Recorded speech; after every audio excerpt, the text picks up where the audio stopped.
मैं स्टार्ट करूं? ठीक है, देखो एक बार लास्ट 2 क्लास में जो पढ़ रखा है उसको एक बार रिकॉल करने का ट्राई कर रहे हैं, और जो पार्ट आज पढ़ाऊंगा ना बस वही एक मतलब समझ लो कि बोन ऑफ कंटेंशन जैसा है। ये अगर अच्छे से समझ में आ गया, पार हो गया, तो चैप्टर में कहीं कोई प्रॉब्लम आएगा ही नहीं। और आज वाला लास्ट का पार्ट अगर नहीं समझ में आता है तो फिर उसमें क्या कि लूप में बार बार घूमते रहोगे, कितने बार भी समझाना वो क्लियर नहीं होगा आपको। ठीक है, तो बस अच्छे से सुनते जाना। बिगिन कर रहे हैं सबसे पहले वापस से वही कि इन्फ्रेंशियल स्टैटिस्टिक्स होता क्या है। तो सबसे पहले जो स्टैटिस्टिक्स है उसको 2 ब्रॉड कैटेगरी में आप डिवाइड कर सकते हो। एक होता है डिस्क्रिप्टिव, जिसमें आप एक्चुअली कुछ कैलकुलेशंस वगैरह करते हो, और दूसरा होता है इन्फ्रेंशियल, एकदम कॉमन लेमैन के टर्म्स में बोलो तो तुक्का मारना। ठीक है, इन्फ्रेंशियल मतलब प्रेडिक्शन करना और डिस्क्रिप्टिव मतलब कैलकुलेशन करना। कैलकुलेशन के नाम पर आप क्या क्या चीज का कैलकुलेशन करोगे, तो mean, median, mode, variance, standard deviation, range, quartile, percentile, ये सारी चीजें आप कैलकुलेशन करते हो। इस साल हमारे लिए इंपॉर्टेंट 3 ही चीज है, मीन, वेरिएंस और स्टैंडर्ड डेविएशन। फिर इन्फ्रेंशियल स्टैटिस्टिक्स में क्या होता है कि हम इन्हीं के हेल्प से तुक्का मारते हैं। ठीक है, तुक्का क्या चीज के बारे में मारते हैं वो अभी थोड़ी देर में समझ में आ जाएगा। सैंपल और पॉपुलेशन का बात है कि कैलकुलेशन करते हैं हम किसके लिए, सैंपल के लिए, और तुक्का मारते हैं किसके लिए, पॉपुलेशन के लिए। पॉपुलेशन क्या हो गया, बड़ा डेटा को हम पॉपुलेशन बोलते हैं, और उसके अंदर का कोई पार्ट छोटा डेटा को हम क्या बोलते हैं, सैंपल बोलते हैं। पॉपुलेशन के लिए most of the time calculation practically possible नहीं होता है, इसीलिए हम instead of doing the calculation for population हम कैलकुलेशन करते हैं फॉर सैंपल, और उसका जो रिजल्ट आता है based on that we try to predict about population. Clear है मेरे ख्याल में? This is the broad meaning of inferential statistics. इसमें हम कमेंट क्या क्या चीज पे करेंगे, ये तुक्का क्या क्या चीज का मारेंगे, तो तुक्का मारेंगे पॉपुलेशन मीन पे, फिर मारेंगे पॉपुलेशन वेरिएंस पे, पॉपुलेशन स्टैंडर्ड डेविएशन और पॉपुलेशन प्रपोर्शन। इन 4 चीज का तुक्का मारना है हम लोग। ठीक है, फिर इसके आगे पॉपुलेशन और सैंपल के बीच का डिफरेंस, बड़ा डेटा जो भी कुछ होगा उसको हम लोग बोलेंगे पॉपुलेशन, और उसके अंदर का कोई भी अगर पार्ट लेंगे तो उसको बोलेंगे हम लोग सैंपल। जैसे स्कूल यहाँ पे क्या हो गया आपका क्लास क्या हो गया, सैंपल। अर्थ क्या हो गया, पॉपुलेशन। इंडिया क्या हो गया, इंडिया को अगर मैं पॉपुलेशन मानूं तो असम क्या हो जाएगा, सैंपल। क्लियर है मेरे ख्याल? ओके, नेक्स्ट आता है स्टैटिस्टिक और parameter, they are both same. ठीक है, एक मतलब जैसे होता है ना कि ABCD अपन छोटे लेटर में भी लिख सकते हैं और कर्सिव में भी लिख सकते हैं, स्मॉल लेटर भी होता है और कैपिटल लेटर भी होता है, दोनों में ए का मतलब तो ए ही होता है, एक ये ए होता है और एक ये ए होता है, दोनों तो ए ही है। उसी तरीके से समझो कि स्टैटिस्टिक और पैरामीटर ये दोनों का दोनों है तो सेम ही चीज। ठीक है, स्टैटिस्टिक लेकिन किसके लिए यूज होगा टर्म, ये यूज होगा कि जब कभी भी आप कुछ भी सैंपल का करोगे तब हम क्या यूज करेंगे, स्टैटिस्टिक, और जब कभी भी आप पॉपुलेशन का कुछ भी करोगे तब हम क्या यूज करेंगे, पैरामीटर। क्लियर है मेरे ख्याल में? फिर स्टैटिस्टिक का सारा सिंबल स्मॉल लेटर का होगा और पैरामीटर का सारा सिंबल कैपिटल लेटर का होगा। हालांकि सिंबल्स मैंने अलग से दिखा भी दिया है कि सैंपल मीन के लिए सिंबल क्या होगा, x बार, सैंपल वेरिएंस के लिए सिंबल क्या होगा, s स्क्वायर, फिर सैंपल स्टैंडर्ड डेविएशन के लिए सिंबल क्या होगा, s, और सैंपल प्रोपोर्शन के लिए सिंबल क्या होगा, p बार। और ये सारा किसमें होना चाहिए, स्मॉल लेटर में। और ये सारा का सारा एक टाइप से क्या है, स्टैटिस्टिक। ठीक है, और इन्हीं का काउंटर पार्ट है population mean, population variance, population standard deviation, population proportion. और ये सारा का सारा क्या चीज का एग्जांपल हो जाएगा, पैरामीटर। और वो सारा किसका एग्जांपल हो जाएगा, स्टैटिस्टिक। ठीक है मेरे ख्याल में? ये सारा का सारा किनका वैल्यूज होगा, पॉपुलेशन से एसोसिएटेड, और ये किससे एसोसिएटेड रहेगा, सैंपल से एसोसिएटेड। फिर इसके बाद में आता है फॉर्मूलाज। अब फॉर्मूलाज भी आपको एकदम बाय हार्ट रहना चाहिए कि अगर आप सैंपल का मीन निकालना चाहते हो तो फॉर्मूला होगा summation xi divided by n। Apply कैसे किया जाता है देख चुके हैं हम लोग, आज दोबारा उसको रिपीट नहीं करेंगे। सैंपल वेरिएंस निकालना है तो क्या हो जाएगा, summation xi minus x bar का whole square divided by n। Sample standard deviation कैसे निकलेगा, s is equal to root over summation xi का होल मतलब xi माइनस x बार का whole square divided by n। और sample proportion मतलब probability ही होता है, favourable number of outcome divided by total number of outcome. Clear है मेरे ख्याल में? ये वाले फॉर्मूला को लेके थोड़ा सा प्रिकॉशन मेंटेन करना कि अगर अल्टीमेटली सिर्फ और सिर्फ सैंपल के लिए ही पूछा है आपसे, या सैंपल के लिए ही अल्टीमेटली कैलकुलेट करना है तो नीचे आपको यूज करना है n, लेकिन अगर पॉपुलेशन के लिए कैलकुलेट करना है तो क्या हो जाएगा, n-1। इसका थोड़ा सा ध्यान रखेंगे। बाकी पॉपुलेशन मीन और पॉपुलेशन प्रोपोर्शन का फॉर्मूला तो ऑलमोस्ट सेम ही है। ठीक है मेरे ख्याल में? फिर ये फॉर्मूला सेम होने के पीछे का लॉजिक क्या था वो भी शायद अगले स्लाइड्स में आ जाएगा। एस्टिमेशन थ्योरी आप लोगों को याद होगा कि एस्टिमेशन थ्योरी बोलता है कि सैंपल का मीन और पॉपुलेशन का मीन क्या होना चाहिए, ऑलमोस्ट सेम। सैंपल का वेरिएंस पॉपुलेशन का वेरिएंस ऑलमोस्ट सेम। सैंपल का स्टैंडर्ड डेविएशन पॉपुलेशन का standard deviation almost same. Sample का प्रोपोर्शन या सैंपल का प्रोबेबिलिटी पॉपुलेशन की प्रोबेबिलिटी से ऑलमोस्ट सेम होना चाहिए। लेकिन फिर भी अगर पॉपुलेशन के लिए कैलकुलेशन करना है finally, we are going to use n-1 in the denominator in both variance as well as standard deviation. लेकिन सैंपल के ही कैलकुलेशन पर अगर रुक जाना है, पॉपुलेशन के बारे में कोई प्रेडिक्शन वगैरह नहीं करना है, then you are supposed to use n in the formula। Clear है मेरे ख्याल में यहाँ तक? उसके बाद में इसी के बेसिस पर एक ये 4-5 एग्जाम्पल का कलेक्शन था, ये अपन ने देख लिया था। ठीक है, तो इसको मैं रिपीट नहीं कर रहा हूं। इसके बाद में अगली क्लास में हमने पढ़ा था सैंपल एरर के बारे में। अब सैंपल एरर का मतलब देखो क्या, पढ़ के देखो, the difference between statistic of two different sample is known as sample error. It is calculated for two different sample of same size. ठीक है, and sample error is equals to x bar minus y bar. मतलब दो अलग अलग sample होगा, दोनों का अपना अपना कुछ ना कुछ मीन होगा, और दोनों मीन का जो डिफरेंस है उसी को हम बेसिकली क्या बोलेंगे, सैंपल एरर। फिर हो सकता है कि एक आपको मीन का सैंपल के कॉन्टेक्स्ट में वैल्यू दिया हुआ हो, और दूसरा हो सकता है कि दूसरे सैंपल का ना देके वो पॉपुलेशन का ही कुछ आइडिया आपको बता दे, और उस टाइम पर अगर सैंपल एरर आपसे पूछ ले तो फिर आप mean of sample minus mean of population ही कर देना। ठीक है, बहुत शॉर्ट में, बहुत सिंपल वर्ड्स में अगर बताऊं आपको, तो दो अलग अलग मीन का वैल्यू होगा आपके पास, उन दोनों का जो डिफरेंस है वो डिफरेंस को ही हम लोग क्या बोलेंगे, सैंपल एरर। अगर दोनों मीन मान लो कि ऐसा है कि दोनों एक एक सैंपल का है, तो फिर वो एक्स बार माइनस वाई बार के फॉर्मेट में चला जाएगा। एक मान लो कि आपका सैंपल का है और दूसरा म्यू सपोज करो कि पॉपुलेशन का ही दे दिया है आपको, तो उस केस में एक्स बार माइनस म्यू हो जाएगा। दोनों मान लो कि दो डिफरेंट डिफरेंट पॉपुलेशन का ही दे दिया है आपको, एक म्यू1 हो जाएगा और एक क्या हो जाएगा, म्यू2 हो जाएगा। तो उन दोनों मीन के बीच का जो डिफरेंस है, बेसिकली हम उसी को एट्रीब्यूट क्या बोलते हैं, हम लोग सैंपल एरर बोलते हैं। मीन के लिए ही होगा। हम जितना भी टी टेस्ट वगैरह भी आज देखेंगे वो सारा का सारा भी मीन पे ही एप्लीकेबल। क्लियर है मेरे ख्याल में यहाँ तक। फिर उसके बाद में स्टैंडर्ड एरर ऑफ मीन क्या है बताओ, स्टैंडर्ड एरर ऑफ मीन। इसको एक बार पढ़ लो पैरा को, फिर मैं एक बार और रिकॉल करा देता हूँ कि ये क्या था। The standard error of mean, simply standard error indicates how different the population mean is likely to be from a sample mean. It tells you how much the sample mean would vary if you were to repeat the study using a new sample from within a single population. देखो basically एक बात बताऊं, तो एक population से आप पहले common sense से सोच के मेरे को बताओ कि how many samples can you withdraw. अगर पॉपुलेशन का साइज इनफाइनाइट है तो यस, आंसर इज इनफाइनाइट। लेकिन अगर सपोज करो कि पॉपुलेशन टेक्निकली लार्ज है और सैंपल आपका बहुत छोटा है, मानो कि आप 10 पीस का सैंपल उठाते हो और 5000 का पॉपुलेशन है आपके पास, तो how many different samples could you create? By combination we can say कि 5000 सी 10। क्लियर है? Now different different samples are going to have different different sample means. आया बात समझ? लेकिन ये जो 5000 का पॉपुलेशन है उसका मीन तो कुछ ना कुछ फिक्स ही होगा। अब क्या होगा वो भले ही हमको नहीं पता, वो एक अलग बात है, लेकिन उसका मीन तो फिक्स है। अब ये जो अलग अलग सैंपल का मीन आपका आएगा, they are also not going to be same, they will be different.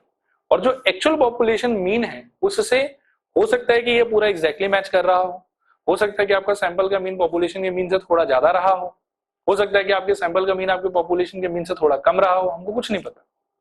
हमको बस ये पता है कि अगर मेरा 5000 का पॉपुलेशन है, 10-10 का सैंपल अगर मैं उठाता हूं, तो total number of samples that I can pick will be 5000 C10। All the samples will have different mean, बस मेरे को इतना ही पता है, और पॉपुलेशन का भी कुछ एक फिक्स मीन होगा। अब मैं बस इतना कहना चाहता हूं कि सैंपल्स का अगर मैं अलग अलग मीन निकालूंगा तो हो सकता है कि कोई एक दो सैंपल इतना अच्छा निकला हो कि वो पॉपुलेशन के मीन से एकदम एग्जैक्टली एक्यूरेटली मैच हो जाए, कि उसका मीन पॉपुलेशन का मीन से। लेकिन ऐसा भी हो सकता है कि किसी किसी का मीन का वैल्यू पॉपुलेशन के मीन से भी बड़ा हो जाए। ठीक है, किसी किसी का मीन का वैल्यू पॉपुलेशन के मीन से भी क्या हो जाए, छोटा हो जाए। आया बात समझ? तो ऐसा सब कुछ पॉसिबल है। स्टैंडर्ड एरर बेसिकली इसी बात का एक तरीके से प्रोबेबिलिटी आपको बताता है कि आप अगर रैंडमली कोई एक सैंपल उठाते हो out of that 5000 C10 possibilities, तो उसका जो मीन निकल के आएगा वो पॉपुलेशन के मीन से कितने डिस्टेंस पे होगा, कितना दूर होगा, उनके बीच का डिफरेंस कितना होगा, उस चीज का एक आइडिया, एक सेंस हमको देता है स्टैंडर्ड एरर। आया बात समझ? लेकिन ये डेफिनेशन आपके लिए नॉट एट ऑल इंपॉर्टेंट, आपके लिए तो सीधा ये फॉर्मूला इंपॉर्टेंट है। स्टैंडर्ड एरर पूछे फॉर्मूला लगाओ, लेकिन मीनिंग मैंने कोशिश किया एक बार और आपको समझाऊं मैं, ये मीनिंग है जो मैंने आपको बोला। ठीक है, अब देखो फॉर्मूला क्या हो जाएगा, standard error of sample mean या standard deviation of sample mean will be sigma divided by root over n। Standard error of variance और standard deviation of variance will be sigma square divided by root over n/2, और standard error of standard deviation will be sigma divided by root over 2n। ये सारा formula बस याद रखना है, question में सारे पार्ट का वैल्यू दिया हुआ रहेगा, बस वैल्यू बिठाओ, कैलकुलेशन करो, जो आएगा वो आपका आंसर। क्लियर है मेरे ख्याल में? उसके बाद में फिर ये क्वेश्चंस वगैरह देखा था हमने लास्ट क्लास, और लास्ट में जाते जाते दो चीज मैंने बताया था आपको, एक था कॉन्फिडेंस लेवल और एक क्या था, सिग्निफिकेंस लेवल। तो देखो सिंस हम तुक्का ही मार रहे हैं और जो हमारा मतलब कि स्टैंडर्ड प्रोटोकॉल है इस तरीके से हम काम करेंगे, मानो कि एवरेज इंडियन हाइट बताना है मेरे को, तो एक्चुअल तरीका तो होना चाहिए था कि हर इंडियन का हाइट को नापो, फिर उसको एक बड़े से मतलब सुपर कंप्यूटर में वो डेटा फीड करो और सबका एवरेज निकालो। उससे जो आंसर आएगा एकदम 100% एक्यूरेट आंसर रहेगा। But that task is practically not possible, क्योंकि आप हर इंडियन से जाके मिलेंगे, सबका हाइट नापेंगे, ऐसा नहीं हो सकता, उसमें बहुत टाइम लगेगा। और तब तक में मान लो कि कुछ और न्यूबॉर्न बेबीज भी आ जाएगा और कुछ इंडियंस अपना टपक भी जाएगा। ओवरऑल जो आपका जो समझ रहे हो जो डेटा है वो हमेशा फ्लॉड ही रहेगा, और उसमें जितना टाइम, मनी और मतलब रिसोर्सेज हम लोग को डालना पड़ेगा, उसके कंपैरिजन में वो रिजल्ट भी इतना कोई खास काम का होगा नहीं। आया बात समझ? इसीलिए करने का तरीका ये होगा कि हर इंडियन रेलिवेंट सिटीज है जहां पे पॉपुलेशन थोड़ा ज्यादा है, वहां से कुछ कुछ लोग को उठाओ, जैसे 10-10 लोग उठा लो हर जगह से, और सबका हाइट का एवरेज निकाल के एवरेज का प्रेडिक्शन कर दो आप। लेकिन ये आइडिया ही अपने आप में फंडामेंटली फ्लॉड है, और इस प्रोसेस से कभी भी 100% एक्यूरेट रिजल्ट तो आ ही नहीं सकता, थोड़ा बहुत तो इनएक्यूरेसी रहेगा ही रहेगा। अब कॉन्फिडेंस लेवल और सिग्निफिकेंस लेवल बेसिकली ये बताता है, इस बात का प्रोबेबिलिटी बताता है कि आप जो अपने सैंपल से आंसर निकाले हो और जो पॉपुलेशन का प्रेडिक्शन आप कर रहे हो on the basis of sample calculation, ठीक है, उसको लेके how much sure are you और how much doubt do you have. एक आदमी डाउट बताता है और एक आदमी श्योरिटी बताता है। देखो यहाँ पे confidence level, it is the probability और percentage of our conclusion being correct about the population parameter, it is denoted by these symbols. ठीक है, ये मेरे को प्रोबेबिलिटी बताएगा उस बात का कि मैं अपने आंसर को लेके, अपने प्रेडिक्शन को लेके कितना श्योर हूं। ठीक है, और ये मेरे को बताएगा कि मैं अपने आंसर को लेके या प्रेडिक्शन को लेके कितना ज्यादा डाउट में हूं। इसका सिंबल होगा अल्फा। अगर आप डेसिमल्स में देखोगे तो उसका सिंबल हो गया 1 माइनस अल्फा, और इसको अगर आप 100% मानोगे तो वो हो जाएगा आपका, मतलब समझना, ये परसेंटेज में मानोगे तो ये हो जाएगा 100 माइनस दैट, वो चीज मैंने नीचे बताया। कॉन्फिडेंस लेवल मतलब श्योरिटी, और सिग्निफिकेंस लेवल मतलब डाउट। डाउट के लिए सिंबल है अल्फा, इसके लिए सिंबल क्या है 1 माइनस अल्फा या फिर बीटा। और परसेंटेज में बात करोगे तो इसका परसेंटेज और इसका परसेंटेज मिला कितना होना चाहिए 100, और डेसिमल में बात करोगे तो दोनों का सम मिला कितना होना चाहिए 1। क्लियर है मेरे ख्याल में? उसके आगे देखो ऐसे एक एग्जांपल दे दे कि अगर कॉन्फिडेंस लेवल किसी सिचुएशन में 0.01 है तो सिग्निफिकेंस लेवल ऑटोमेटिकली कितना हो जाएगा 99.99, सॉरी 0.99, और कॉन्फिडेंस लेवल अगर 1% है तो सिग्निफिकेंस लेवल कितना हो जाएगा 99%। वही आइडिया है कि दोनों को जोड़ के, ये तो 1 होना चाहिए डेसिमल में है, और अगर परसेंटेज में तो दोनों को जोड़ के कितना होना चाहिए 100 होना चाहिए। क्लियर है मेरे ख्याल में यहाँ तक? चलो आगे फिर। Okay, degree of freedom. तो डिग्री ऑफ फ्रीडम का मतलब है, तो ज्यादा डीप नहीं जाना है हम लोग को। डिग्री ऑफ फ्रीडम का ऐसे इन जनरल मतलब ये होता है कि कितने लोगों के पास में इंडिपेंडेंट चॉइस अवेलेबल था। ठीक है, और इसका हमेशा फॉर्मूला हम 2 ही 2 यूज करेंगे। अगर मान लो कि 2 सैंपल है हमारे पास में तो सैंपल फॉर्मूला हो जाएगा n प्लस मतलब n1 प्लस n2 माइनस 2, और अगर एक ही रहेगा तो सैंपल साइज -1। ठीक है, क्लियर है मेरे ख्याल में ये वाला भी। और ये चीज में कैसे डिराइव हुआ, तो पहले का सैंपल साइज -1 प्लस दूसरे का सैंपल साइज -1, और ऐड कर दो तो अल्टीमेटली यही वाला आ जाता है n1 plus n2 minus 1। Clear है मेरे ख्याल में ये भी। फिर इसके बाद में थ्योरेटिकल एस्पेक्ट भी है इस चीज का। ये थ्योरेटिकल एस्पेक्ट में थ्योरेटिकल क्वेश्चंस ही बन सकता है, और वो सारा आपको याद रखना है। और जहां तक मैंने पढ़ा दिया वहां तक का थ्योरेटिकल एस्पेक्ट भी बता देता हूँ, और उसके आगे फिर हम हाइपोथेसिस वगैरह पे आज चलने की कोशिश करेंगे। डिग्री ऑफ फ्रीडम मतलब हो गया, जैसे सपोज करो कि मैं क्या बोलूं, मान लो कि 4 लोग गए और ऐसा समझो कि स्कूल से आपको 4 अलग अलग कलर का पेन दिया जा रहा था फेलिसिटेशन के टाइम पर, कि ठीक है 12 साल पढ़े हो हमारे स्कूल में तो आज एक कलम ले जाओ हमसे। ठीक है, और उसमें 4 कलर का कलम था, लाल काला पीला, लाल काला पीला गुलाबी, और 4 लोग थे। अभी पहले लोग के पास में, मतलब पहले बच्चे के पास में चारों ऑप्शन है, वो कोई भी पेन उठा सकता है अपने मर्जी का। मान लो कि गुलाबी उठा लिया उसने। ठीक है, सेकंड वाले के पास में अभी भी 3 चॉइस है, लाल काला पीला, कोई एक वो भी उठा लेगा। फिर थर्ड वाले के पास में 2 का चॉइस है, वो भी कोई एक उठा लेगा। अब चौथे वाले के पास में उसको लगेगा तो कि हाँ हमको भी मौका मिला कि तुम अपने आप से चुनो, लेकिन एक्चुअली उसको कोई मौका मिला नहीं। सबके चॉइस के बाद में जो लेफ्ट आउट था वही उसको उठाना पड़ा।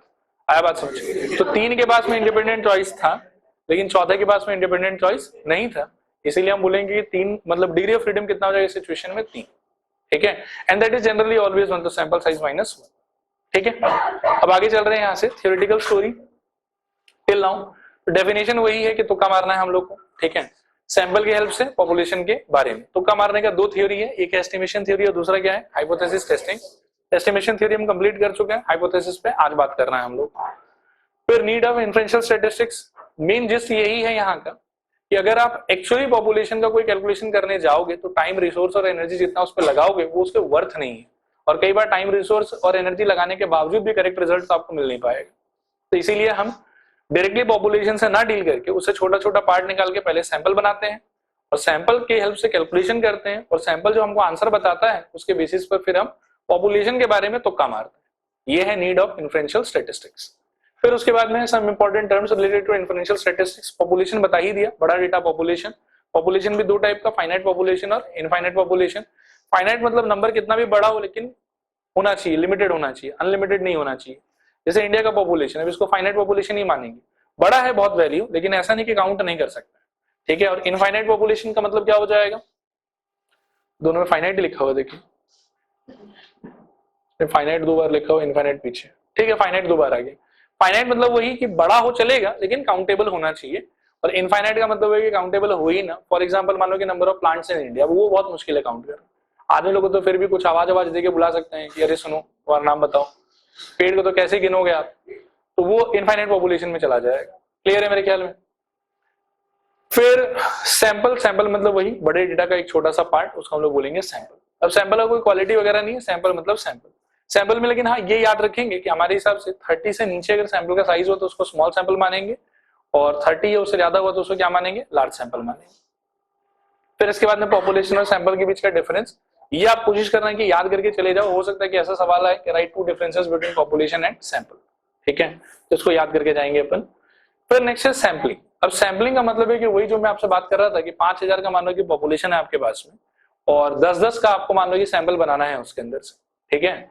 तो 10-10 का सैंपल अगर बनाना चाहते हो तो उसके लिए 5000C10 ऑप्शन अवेलेबल है आपके पास में। अब ये 5000C10 करने का भी फिर क्या है, बहुत सारा तरीका हो सकता है। एक कि अपने मर्जी से किसी को भी उठा लो, एक मानो कि कॉम्बिनेशन के आइडिया से चले जाओ, और एक मानो कि ये सब जो भी बताऊंगा।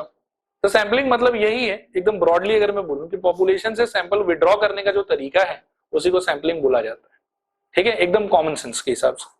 और बाकी फिर सैंपलिंग का बहुत सारा कैटेगरी है, आज एक अभी बता रहा हूं, और अभी आगे और बढ़ेंगे तो एक और तरीके का सैंपलिंग आज समझाऊंगा मैं आप लोग को, ठीक है। इन सैंपलिंग का ब्रॉड मीनिंग क्या होगा, पॉपुलेशन से सैंपल ड्रॉ करना, ठीक है। अच्छा, अगर सिंपल वर्ड्स में बात करें तो सैंपलिंग ब्रॉडली दो कैटेगरी में यहां पर बांट सकते हैं। एक क्या हो जाएगा, प्रोबेबिलिटी सैंपलिंग, और एक हो जाएगा non probability sampling. Probability sampling मतलब हर एक मतलब आइटम ऑफ पॉपुलेशन का सेम चांस होना चाहिए सैंपल में सिलेक्ट होने का, ठीक है। तो वो हो गया प्रोबेबिलिटी सैंपलिंग, और दूसरा क्या हो गया, नॉन प्रोबेबिलिटी सैंपलिंग। अब प्रोबेबिलिटी सैंपलिंग को भी परफॉर्म करने का बहुत सारा तरीका हो सकता है, एक बार नाम सब रिकॉल कर लो। पहला था सिंपल रैंडम सैंपलिंग, कि रैंडमली मतलब कि खुद ही चुन लो, ठीक है। एक पर्चा में सबका नंबर लिख दो और अपने मर्जी से कोई भी पर्चा उठा लो। आपको मान लो कि 100 में से कोई 10 लोग को चुनना है, तो 100 का 100 को एक नंबर असाइन कर दो 1 to 100, सबका नंबर एक एक कागज में लिख के और पर्ची बना के एक बैग में भर दो, और बैग को एकदम हिला डुला दो, आंख पे भी पट्टी मार दो, और बोलो कि 10 पर्चा अपने मर्जी से उठा लो। अब उठाते समय तो कोई भी पर्चा हाथ में आ सकता है, तो वो हो जाएगा आपके सिंपल रैंडम सैंपलिंग, ठीक है। फिर है सिस्टमैटिक सैंपलिंग। सिस्टमैटिक सैंपलिंग में क्या है कि जैसे मेरे को 10 आदमी चाहिए, तो 10 आदमी के लिए मैं 10 पर्चा नहीं उठाऊंगा, मैं पहले ही बोल के छोड़ दूंगा कि देखो मैं जो भी पर्चा उठाऊंगा उसमें 5 जोड़ते जाना, और जिन जिन का नंबर 10 को आया वो सब लोग सिलेक्टेड समझ लेना खुद को। तो चुनना मेरे को 10 को है, लेकिन मैं पर्चा एक ही उठाऊंगा, और ऑटोमेटिकली जैसे मैं पर्चा उठाया उसमें +5 कर करके जिसका भी नंबर आ रहा है वो लोग सारा का सारा सिलेक्ट हो गया। फिर उसके बाद में है आपके स्ट्रेटिफाइड सैंपलिंग। तो स्ट्रेटिफाइड सैंपलिंग में कुछ नहीं है, सैंपल चूज करने से पहले ही अगर पॉपुलेशन को ही किसी कैटेगरी पे बांट देते हो, और फिर मानो कि हर एक कैटेगरी में से कुछ कुछ पॉपुलेशन मतलब सैंपल पिक करते हो आप, then that is known as stratified sampling. और इसमें फिर होता है क्लस्टर सैंपलिंग, वो भी स्ट्रेटिफाइड सैंपलिंग का ही और थोड़ा एडवांस लेवल, ठीक है। कि मान लो कि जैसे मेरे को मेल फीमेल चाहिए, और मेरा जो ऑफिस है वही मान लो कि 10 अलग अलग सिटीज में है, तो पहले मैं सारे ऑफिसेस का जो एम्प्लॉइज है उसको बांटूंगा मेल फीमेल में, और फिर मैं सारे ऑफिसेस में से कुछ कुछ क्वांटिटी में उठाऊंगा, तो वो हो जाएगा क्लस्टर सैंपलिंग। स्ट्रेटिफाइड मतलब बस मेल फीमेल पे बांटा है, ठीक है। और क्लस्टर मतलब मेल फीमेल भी है, और फिर आपका जो पॉपुलेशन है वो स्केटर्ड है, वो एक जगह पे अवेलेबल है भी नहीं पूरा का पूरा, ठीक है। तो उस टाइम पर हम क्या बोलेंगे उसको, क्लस्टर सैंपलिंग। फिर क्लस्टर के बाद में आता है नॉन प्रोबेबिलिटी। तो इसमें एक हो गया कन्वीनियंस सैंपलिंग, जो आपके एकदम आसपास है उसी से बात करो और सीधा उससे डेटा उठा लो। कन्वीनियंस के बाद में वॉलंटरी रिस्पॉन्स। वॉलंटरी रिस्पॉन्स मतलब आप बोल के छोड़ दो कि हमको इस टाइप का सर्वे कंडक्ट करना है, जिसको जिसको इंटरेस्ट है प्लीज चला के आगे आओ और मेरे साथ में सर्वे में पार्टिसिपेट करो, तो उसमें पार्टिसिपेंट्स खुद ही आएगा आपके पास में। इसका एक सबसे सिंपल एग्जांपल आप ले सकते हो, ब्लड डोनेशन कैंप वगैरह जो होता है, उसमें आप कभी भी किसी आदमी को जबरदस्ती तो नहीं बोल सकते तुमको खून देना ही पड़ेगा, आप बस बोल के छोड़ देते हो। जितना ज्यादा से ज्यादा हो सके प्रचार करते हो कि आज ऐसा ऐसा है कि कैंप चलेगा, सब लोग आओ अपना अपना ब्लड दो, तो उस चीज को हम लोग बोल सकते हैं वॉलंटरी रिस्पॉन्स सैंपलिंग है वो, ठीक है। फिर उसके बाद में हो गया आपके जजमेंट सैंपलिंग। इसमें बेसिकली क्या है कि एक कोई आदमी रहेगा और वो क्या है कि पूरे पॉपुलेशन को एक करके ऑब्जर्व कर रहा होगा, उसमें से उसको जो पसंद आएगा उसको वो लेगा सैंपल में, और जो नहीं पसंद आएगा उसको रिजेक्ट कर देगा। तो जितना भी दुनिया का रियलिटी शो होता है उसमें आप बोल सकते हो कि जजमेंट सैंपलिंग ही चलता है। मान लो कि रोडीज हो, चाहे इंडियन आइडल हो, चाहे जो भी हो, तो एक जज है और वही मान लो कि सारे पार्टिसिपेंट्स को देख रहा है। अब जब ऑडिशन चल रहा होता है तो उस टाइम पर सपोज करो कि मान लो कि कितना पार्टिसिपेंट उसमें आ रहा होगा ऑडिशन देने के लिए सिर्फ, ठीक है, 1000 से तो ज्यादा ही आता होगा, लेकिन ओवरऑल पार्टिसिपेंट सेलेक्ट कितना होता है, 10-12। तो 1000 में से जो 12 को सेलेक्ट कर रहा है तो एक ही आदमी अपने जजमेंट के बेसिस पर ही तो कर रहा है, उस चीज को हम लोग बोलते हैं जजमेंट सैंपलिंग। फिर जजमेंट सैंपलिंग के बाद में स्नोबॉल सैंपलिंग। इसमें क्या है कि आप कोई एक दो पार्टिसिपेंट को चुन लो और फिर उस पार्टिसिपेंट को ही आप अपॉर्चुनिटी दे दो कि तुम फर्दर पार्टिसिपेंट कहीं से ढूंढ के लो, ठीक है, आ रहा ना समझिए वाला। तो ये वैसा हो गया। इसके बाद में है पैरामीटर। पैरामीटर तो बताया था, पैरामीटर मतलब क्या, पॉपुलेशन से रिलेटेड कोई ना कोई कैलकुलेशन। फिर है स्टैटिस्टिक, छूटिए क्या, अच्छा हाँ ये रहा स्टैटिस्टिक। ये क्या है, सैंपल से रिलेटेड कैलकुलेशन। सिंबल और नाम हम तो डिस्कस कर चुके हैं पहले। फिर इसके बाद में था इन्फ्रेंशियल स्टैटिस्टिक्स, वही कहानी की मतलब तुक्का मारना है पॉपुलेशन के बारे में, किसके हेल्प से, सैंपल की हेल्प से। फिर स्टैटिस्टिकल इन्फ्रेंस, अगेन सेम ही चीज है। दो टाइप का होता है, एस्टिमेशन और हाइपोथेसिस टेस्टिंग। अब एस्टिमेशन जो है वो हम ऑलरेडी पढ़ चुके हैं। इंटरवल एस्टिमेशन ये हमारे सिलेबस का पार्ट नहीं है, ये हालांकि हमें अग्रवाल में दिया हुआ है बट आपको प्रिपेयर नहीं करना, आपको सिर्फ प्रिपेयर करना है पॉइंट एस्टिमेशन, ठीक है। और पॉइंट एस्टिमेशन क्या बोलता है, पॉइंट एस्टिमेशन बोलता है कि sample mean is the point estimate of population mean. फिर sample standard deviation is the point estimate of population standard deviation. Sample proportion is the point estimate of population proportion. Basically ये है कि sample mean जो आएगा वही population mean को represent करेगा, sample standard deviation जो आएगा वही पॉपुलेशन स्टैंडर्ड डेविएशन को रिप्रेजेंट करेगा, और सैंपल प्रोपोर्शन जो आएगा वही पॉपुलेशन प्रोपोर्शन को रिप्रेजेंट करेगा, ठीक है। अच्छा सुनो कंटिन्यू करते हैं। याद हो गया सारा। अब यहां से जो है वो आज का नया क्लास आपका स्टार्ट होगा। इसके पहले तक जो है वो हम लोग पढ़ चुके थे सारा, फिर भी मैंने एक बार रिवाइज करा दिया। अब आज का क्लास स्टार्ट कर रहे हैं, थोड़ा सा फिर मैं पहले रिक्वेस्ट कर लेता हूँ कि ध्यान देना चाहिए, नहीं तो काला अक्षर भैंस बराबर। सैम्पलिंग डिस्ट्रीब्यूशन, ठीक है। सैंपलिंग अलग चीज होता है। सैंपलिंग मतलब क्या हो गया कि आप बस पॉपुलेशन में से सैंपल विड्रॉ करो, जितने तरीके से कर सकते हो वो आपका हो गया सैंपलिंग। और आप कौन से बेसिस पे किस तरीके से करते हो वो सैंपलिंग का अलग अलग क्राइटेरिया तरीका होगा। सैंपलिंग डिस्ट्रीब्यूशन का मतलब क्या है कि आपके पॉपुलेशन से आप बहुत सारा सैंपल निकाल सकते हो, और सारे सैंपल के लिए आप अगर कोई एक चीज कैलकुलेट करना स्टार्ट करोगे तो सारे सैंपल के लिए अलग अलग आएगा। सपोज करोगे मैं पॉपुलेशन के मीन में इंटरेस्टेड, ठीक है, और मानो कि 5000 का मेरा पॉपुलेशन है, 10-10 का सैंपल बनाने का मन है मेरे को, तो मैं कितना सैंपल टोटल बना सकता हूँ, 5000 C10। और इन सारे सैंपल का जो मीन होगा वो अलग अलग होगा। आए बात समझ। अब मान लो कि मैंने इतना मेहनत किया कि मैंने सारे सैंपल को पहले विड्रॉ किया, फिर सारे सैंपल का इंडिविजुअली मेहनत करके मैंने मीन निकाला। अब इस इंफॉर्मेशन को अगर मैं एक टेबल के फॉर्मेट में रिप्रेजेंट करता हूं तो that table will be basically known as sampling distribution. आपने इसको ऐसे याद करो, प्रोबेबिलिटी पढ़ा हुआ हम लोग का, रैंडम वेरिएबल पढ़ा हुआ हम लोग का। अब रैंडम वेरिएबल का अपना खुद का एक रेंज होता था और उस रेंज के नंबर्स का प्रोबेबिलिटी होता था, ठीक है। और उस प्रोबेबिलिटी को जब आप टेबल के फॉर्मेट में रिप्रेजेंट करते थे कि x इक्वल्स मान लो कि 0 1 2 3 और नीचे में उसका 0 का प्रोबेबिलिटी, 1 का प्रोबेबिलिटी, 2 का, 3 का प्रोबेबिलिटी, तो उस चीज को आप क्या बोलते थे बताओ, प्रोबेबिलिटी डिस्ट्रीब्यूशन टेबल। तो उसी तरीके से सैंपलिंग डिस्ट्रीब्यूशन का मतलब ये है कि एक पॉपुलेशन होगा बड़ा सा मेरे पास, उस पॉपुलेशन में मैं बहुत सारा सैंपल निकाल पाऊंगा। सारा सैंपल निकालने के बाद में सारे सैंपल के लिए मैं अगर कोई एक चीज को कैलकुलेट करूं, मान लो कि मैं सबका मीन कैलकुलेट कर लूं, या मैं सबका वेरिएंस कैलकुलेट कर लूं, या मैं सबका स्टैंडर्ड डिवीजन कैलकुलेट कर लूं, तो मेरे पास में खूब सारा डेटा आ जाएगा कि एक तो पहले मेरे पास में बहुत सारा सैंपल है, फिर सारे सैंपल का करिस्पॉन्डिंग मेरे पास में मीन है, या मेरे पास में वेरिएंस है, या मेरे पास में स्टैंडर्ड डिवीजन। अब इस डेटा को मैं अगर एक टेबल के फॉर्मेट में रिप्रेजेंट करता हूं तो उस टेबल को क्या बोला जाएगा, सैंपलिंग डिस्ट्रीब्यूशन टेबल, ये sampling distribution in simple terms. तो देखो पढ़ो एक बार।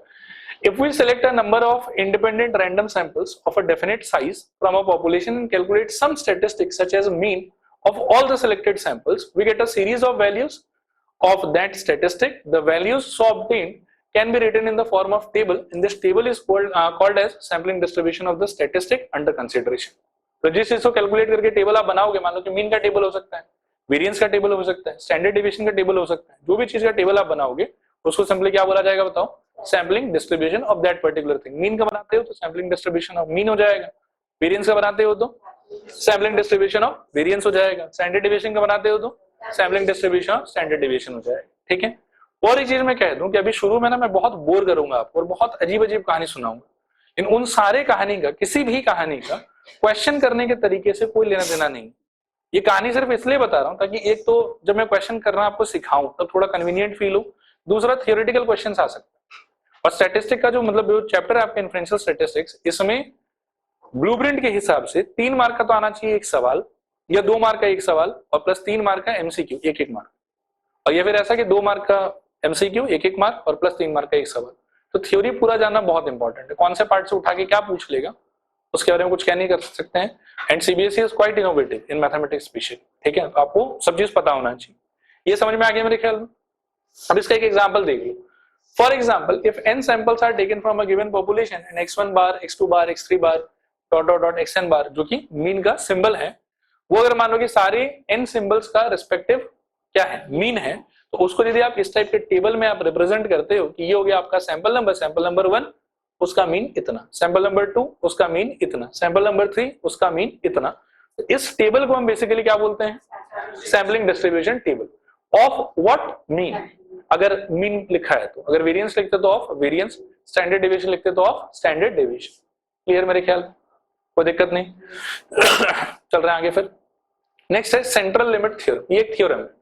ये थ्योरम क्या बोलता है एक बार पढ़ लो फिर समझा देता हूं।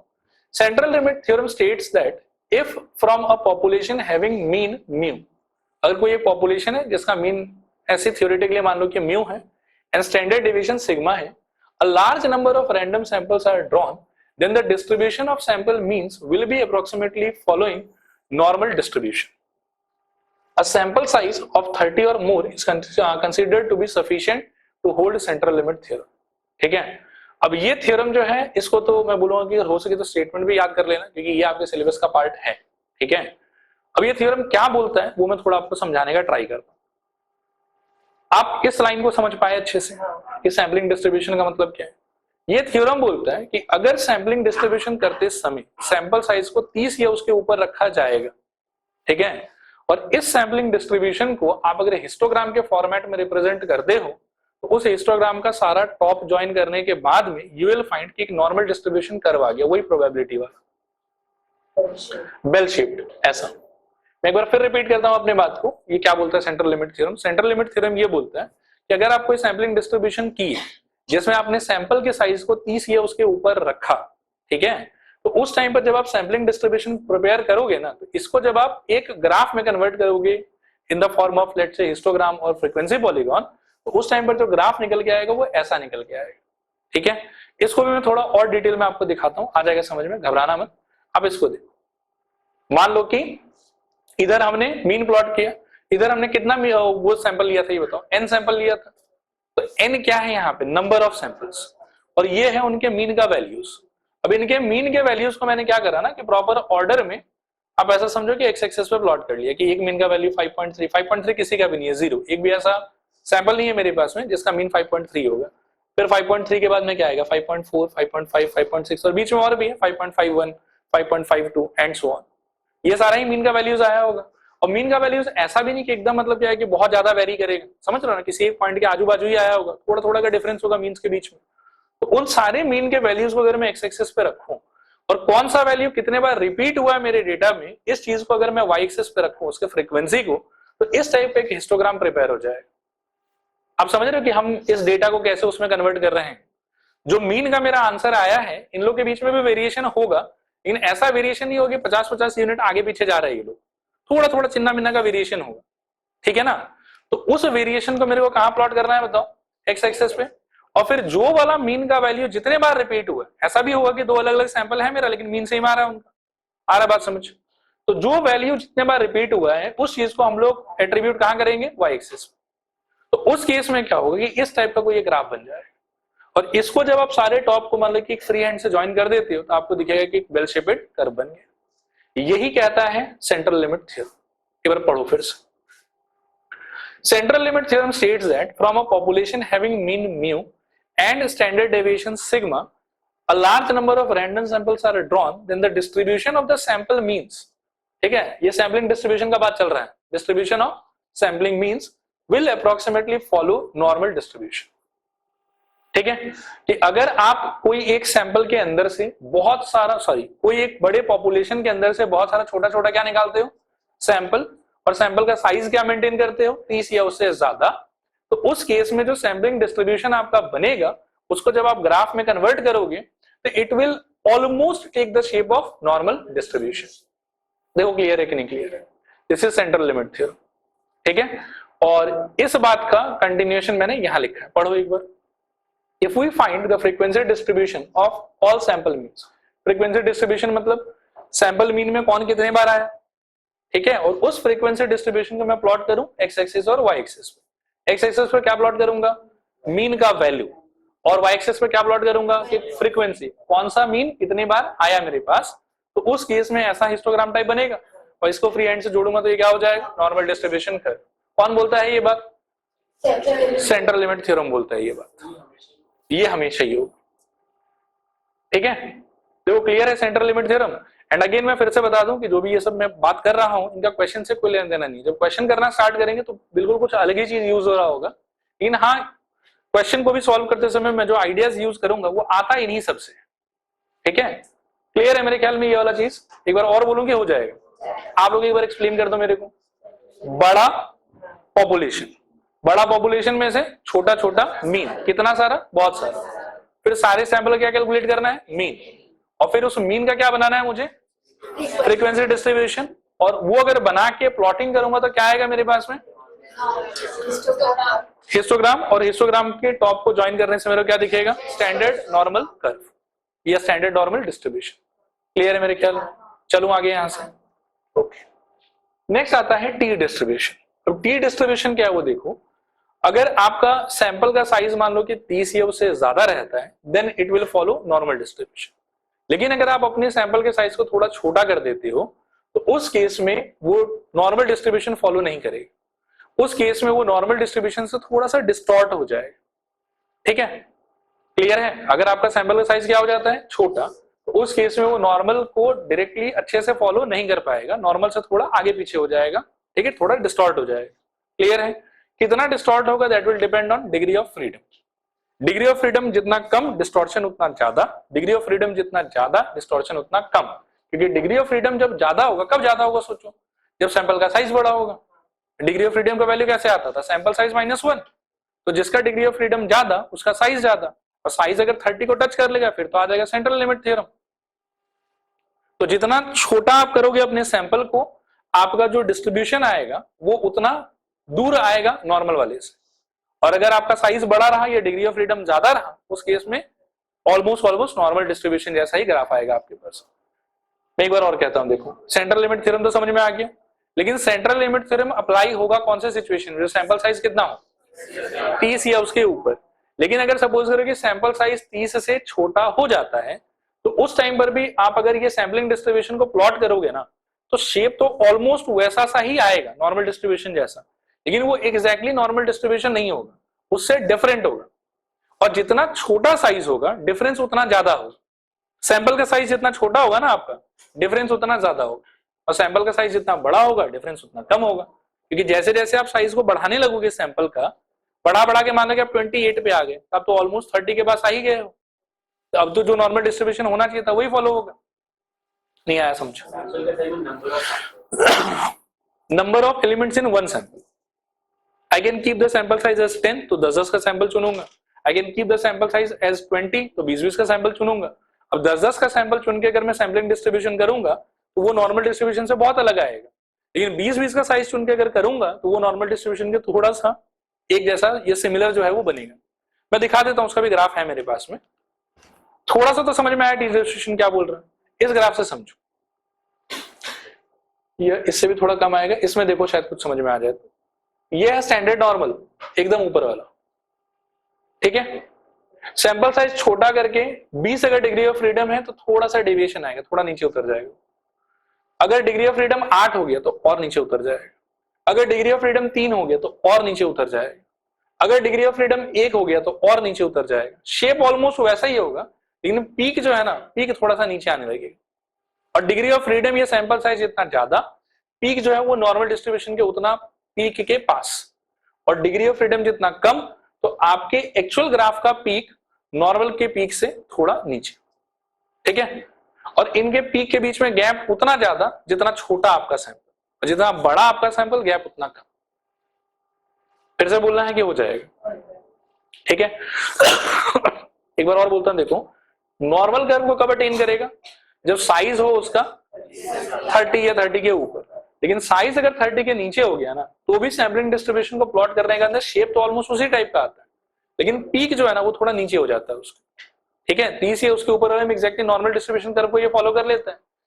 मतलब अगर सैंपल साइज छोटा रहा तो ऑटोमेटिकली डिग्री ऑफ फ्रीडम कम हो जाएगा, ठीक है। सैंपल साइज का छोटा होना, डिग्री ऑफ फ्रीडम का कम होना एक ही बात है।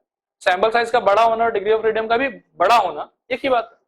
तो डिग्री ऑफ फ्रीडम कम या सैंपल साइज कम, दोनों ही केस में आपका जो पीक है वो नॉर्मल की पीक के बहुत नीचे आएगा, जितना कम उतना नीचे। और जितना ज्यादा सैंपल का साइज या फिर डिग्री ऑफ फ्रीडम, आपके कर्व का पीक और नॉर्मल का पीक उतना पास, ठीक है। आया समझ अभी? इसको हम लोग कहते हैं टी डिस्ट्रीब्यूशन। पढ़ भी लो क्या है T distribution. Is a continuous probability distribution very similar to standard normal distribution. If the sample size is small, then it's a sampling distribution follows T distribution. Sample size अगर large तो it will follow normal distribution, or else it will follow T distribution. The shape of the T distribution depends on degree of freedom, या sample size भी बोल सकते हो आप, ठीक है। As the number of degree of freedom increases, जैसे जैसे sample size बढ़ेगा, the T distribution becomes more and more similar to standard normal curve. जितना ज्यादा sample size है आपका जो T distribution का कर्व है वो उतना similar to normal curve होगा, और जितना कम सैंपल का साइज डिस्टॉर्शन उतना ज्यादा होगा। डिस्टॉर्शन के नाम पे कुछ खास नहीं होगा, तो पीक जो है वो नीचे उतरता जाएगा। क्लियर है मेरे ख्याल में? पक्का? ओके, तो यहां पर आके आपका ये वाला नौटंकी भी खत्म। एक बार और सोच लेते हैं क्या क्या पढ़ा हमने पहले पढ़ा सैम्पलिंग डिस्ट्रीब्यूशन, फिर हमने पढ़ा सेंट्रल लिमिट थ्योरम, फिर हमने पढ़ा टी डिस्ट्रीब्यूशन। एक बार मुझे रिकॉल कराओ, व्हाट वाज सैम्पलिंग डिस्ट्रीब्यूशन? बड़े पॉपुलेशन में से छोटा छोटा सैंपल भी ड्रॉ करेंगे, सारे सैंपल के लिए कोई एक समान को कैलकुलेट करेंगे, मान लो कि मीन को कर लिया, फिर सारे सैंपल का नंबर, उसके नीचे उनका मीन को एक टेबल में जब मेंशन करोगे तो उस टेबल को क्या बोला जाएगा? सैंपल डिस्ट्रीब्यूशन टेबल बोला जाएगा। फिर इसी टेबल को अगर ग्राफिकल फॉर्म में प्लॉट करते हो तो फिर कैसा ग्राफ आएगा आपके पास में? नॉर्मल डिस्ट्रीब्यूशन का ग्राफ आएगा। कैसा ग्राफ आएगा? नॉर्मल डिस्ट्रीब्यूशन का ग्राफ आएगा। कौन बोलता है ये बात? Central limit theorem. और ऐसा कब फॉलो होगा? जब सैंपल साइज 30 या उससे क्या हो ज्यादा। क्लियर है मेरे ख्याल में? चलो आगे। अच्छा, उसके बाद में क्या पढ़ा हमने? T distribution. ये कब काम में आता है? जब सैंपल जो हमने चूज किया है उसका साइज अगर क्या हो जाए 30 से छोटा। अब इसके अंदर में भी है कि दिस विल, मतलब सैंपल साइज अगर छोटा रहा तो सैंपलिंग डिस्ट्रीब्यूशन का जो ग्राफ है that will be similar to normal distribution graph but distorted, not exactly normal distribution graph. और जितना ज्यादा आपका सैंपल का साइज है, जितना ज्यादा आपका डिग्री ऑफ फ्रीडम, आपका ग्राफ उतना सिमिलर टू नॉर्मल ग्राफ हो जाएगा। ठीक है, चलो आगे यहां से। ओके, नेक्स्ट आता है हाइपोथेसिस। अभी हाइपोथेसिस के बारे में देखो, बहुत कंफ्यूजन रहता है आदमी लोग को। थोड़ा लंबा सा ही सामान है, अपने को आज ये सारा करना है। ठीक है, ठीक है, चलो बिगिन करते हैं। टेंशन मत लो, वैसे सारा सिंपल सिंपल बात। हाइपोथेसिस को अगर कॉमन लेमैन के टर्म्स में मैं बताऊं तो हाइपोथेसिस का मतलब होता है पॉपुलेशन के बारे में एजम्पशन सैंपल के हेल्प से। हाइपोथेसिस का ब्रॉड मीनिंग अगर मेरे से पूछो तो हाइपोथेसिस का मतलब क्या बोला मैंने? पॉपुलेशन के बारे में एजम्पशन, किसके हेल्प से? सैंपल के हेल्प से। क्लियर है? इधर पढ़ के देखो। Hypothesis, a statistical hypothesis is an assumption. ठीक है, याद रखना कि ये एजम्पशन है, मतलब श्योरिटी से हमको कुछ नहीं पता होता, बस तुक्का मार रहे होते हैं हम लोग। About the value of a population parameter. Parameter मतलब कुछ भी हो सकता है, it may be mean of population, it may be variance, but generally हमारा सारा क्वेश्चन मीन पे ही बेस्ड होगा। ठीक है, आगे देखो, विच में बी ट्रू और फॉल्स। जब एजम्पशन ही है तो ट्रू भी हो सकता है, फॉल्स भी हो सकता है। Such assumptions are made before any final decision is taken about the population parameter on the basis of sample information. इस लाइन का ज्यादा कुछ काम नहीं है, ऐसे फालतू इंग्लिश लिखा हुआ। हाइपोथेसिस का मतलब क्या है हमारे लिए? Assumption about population. फिर से बोलो, एजम्पशन अबाउट पॉपुलेशन। ये किसका मीनिंग है? हाइपोथेसिस का मीनिंग। Very good. कितने टाइप का हाइपोथेसिस होता है? नल हाइपोथेसिस और अल्टरनेट हाइपोथेसिस। ठीक है, नल हाइपोथेसिस और अल्टरनेट हाइपोथेसिस। देखो, अलग अलग आदमी से बात करोगे तो बहुत लोग आपको बहुत पट्टी उट्टी पढ़ाएंगे, नल का मतलब ये, अल्टरनेट का मतलब ये, अगड़म बगड़म। ठीक है, मैं लेकिन सिंपल सा ये बात बोलूंगा कि नल का मतलब, अल्टरनेट का मतलब आप कुछ भी चूज कर सकते हो अपने मर्जी से। कोई फर्क नहीं पड़ता, हर बार आपका आंसर आ जाएगा। बस ये याद रखना कि नल में जो भी चूज करोगे ना, ऑल्टरनेट उसका ऑपोजिट होना चाहिए। ठीक है, मैं कुछ सिचुएशंस आपको बताता हूं, फिर हम लोग इसको रीड करेंगे। हाँ, मान लो कि ऐसे ही हम इंडिया के ही सारे आदमियों का पॉपुलेशन, मतलब इंडिया का जो पॉपुलेशन है उसका एवरेज हाइट जानना चाह रहे थे। कोई हमको प्रीवियस कुछ 10 साल पहले का डेटा वेटा लाके दिया कि उस टाइम पर ना 6 पॉइंट या 5.8 होता था एवरेज इंडियन हाइट। क्लियर है? और आज मैं मानू कि एक कोई सैंपल वैम्पल निकाल के कैलकुलेशन वगैरह करना चाहता हूं, ठीक है, और कैलकुलेशन में हो सकता है कि मेरा जो एवरेज है वो 5.5 आ जाए, हो सकता है कि मेरा जो एवरेज है वो 5.10 आ जाए। आया बात समझ? अब इस सिचुएशन में पॉपुलेशन के एवरेज हाइट के बारे में आज जो मैं कमेंट करूंगा, मैं 3 टाइप से कमेंट कर सकता हूं। ठीक है, और तीनों टाइम पर जो मैं बोलूंगा उसके ऑपोजिट एक एग्जिस्ट करेगा और स्टेटमेंट जो उसका एकदम विपरीत सिचुएशन को रिप्रेजेंट कर रहा होगा। It is like complementary event of probability. ठीक है, थोड़ा रिकॉल करूं, मान लो कि मैं डाइस उछालूं, मैं बोलूं कि ई इवेंट का मतलब है 3 का मल्टीपल आना, तो ई कॉम्प्लीमेंट का क्या मतलब होगा? 3 का मल्टीपल नहीं आना।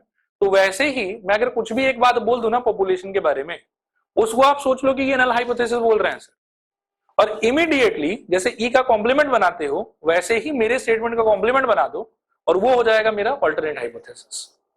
आया बात समझ? और पॉपुलेशन मीन का मेरे को रफ आइडिया था कि वो 5.8 था पास्ट में कभी एक बार, तभी मैं आज क्या क्या बोल सकता हूं, और मैं जो मर्जी बोल सकता हूं। ठीक है, तो मैं शायद 3 ही बात बोल सकता हूं। पहला बात मैं बोल सकता हूं कि देखो आज जो है वो पॉपुलेशन का हाइट 5.8 से ज्यादा या इक्वल। ठीक है, एक ये स्टेटमेंट हुआ। दूसरा हो सकता है कि कम या इक्वल, और तीसरा हो सकता है कि इक्वल। ये 3 स्टेटमेंट मैं बोल सकता हूं। ये तीनों स्टेटमेंट एक तरीके से है नल हाइपोथेसिस। अगर मैं बोलता हूं कि ज्यादा या इक्वल, इस मोमेंट पे अल्टरनेट हाइपोथेसिस होगा कम। अगर मैं बोलता हूं कि कम या इक्वल, तो इस मोमेंट पे अल्टरनेट हाइपोथेसिस होगा ज्यादा।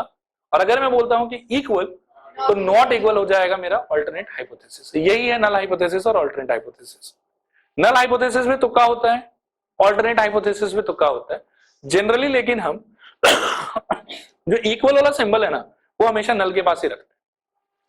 ठीक है, बाकी क्वेश्चंस करते समय नल हाइपोथेसिस अल्टरनेट हाइपोथेसिस कैसे डिसाइड करना है वो उस पे मैं एक बार और बाद में बात करूंगा आप लोगों से। क्लियर है? फिर से एक बार अपने बात को रिपीट करूंगी, हो जाएगा। What is the meaning of hypothesis? Tell me. About population, assumption about population। ठीक है, whatever assumption you make you can take that as your null hypothesis and the complement of your assumption यानी कि opposite, या फिर आप negation बोल दो English में अगर बोलोगे तो negation of your statement will be alternate hypothesis and we do have to maintain कि equal sign जो है वो हमेशा कहां पे होना चाहिए?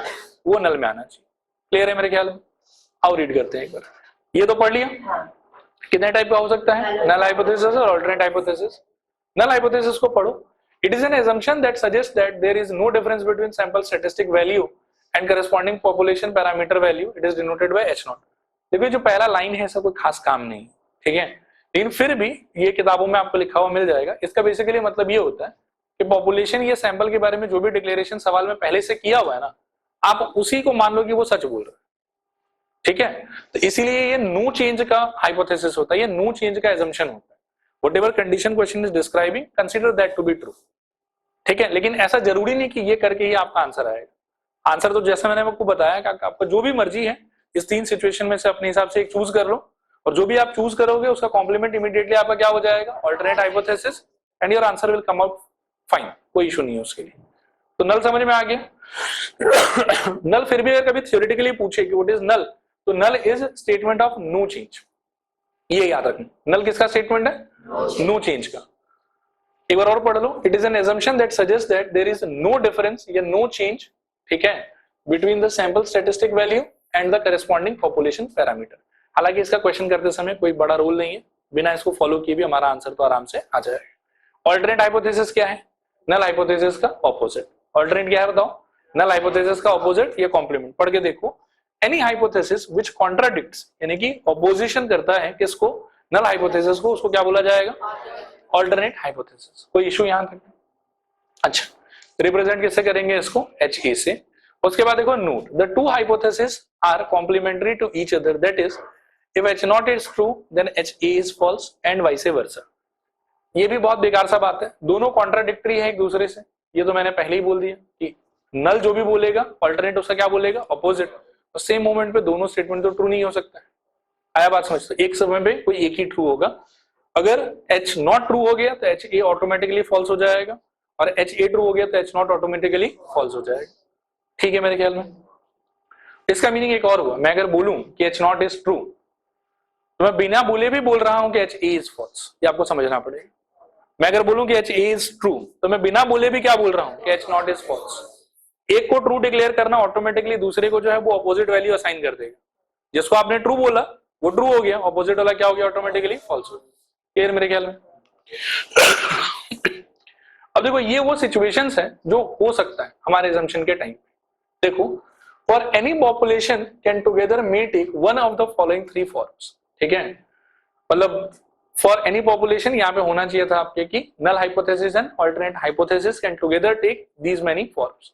हो सकता है किसी के नल में बोले कि म्यू का वैल्यू म्यू नॉट से क्या है, बड़ा, तो अल्टरनेट क्या बोलेगा कि म्यू का वैल्यू म्यू नॉट से क्या है, छोटा। यहाँ पे म्यू का मतलब हो गया आपका मीन ऑफ पॉपुलेशन, और म्यू नॉट भी जो है वो पॉपुलेशन का ही मीन है। ये जो है हम लोग को नहीं पता उस टाइप का मीन है, और ये कोई एक वैल्यू जो क्वेश्चन में ही दिया हुआ रहेगा, आपको टेंशन नहीं लेना है इसके लिए। पॉपुलेशन का ही मीन है पुराना वाला। ठीक है, मान लो जैसे हमारे सिचुएशन में सोच लो कि हमको पुराना मीन तो बताया ना कि 5.8 था, तो वो हो गया म्यू नॉट, और हम अभी वाले मीन पे कमेंट करना चाहते हैं, तो अभी वाला जो अननोन मीन है वो मेरे लिए म्यू हो गया।